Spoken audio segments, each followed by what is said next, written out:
আচ্ছা আকাশ, তুই আমাকে হ্যাঁ বললি কেন?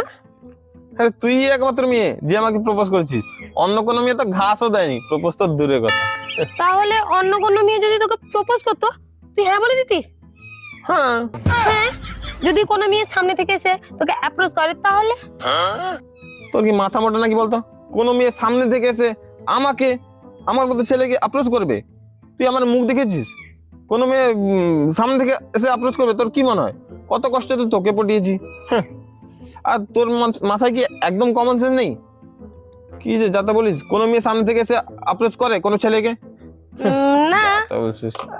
ধর যে আমার মতো যার বুদ্ধি নেই, হাঁটুর নিচে বুদ্ধি থাকে, পাগল চিটার, কোনো মেয়ে যদি তোকে প্রপোজ করে, তোর প্রতি ইন্টারেস্ট দেখায়, তখন তুই কি করবি? কি করবো? মানে তোর আর আমার মানে মাঝখানে যদি কোনো থার্ড পার্সন চলে আসে, তখন তুই কি করবি?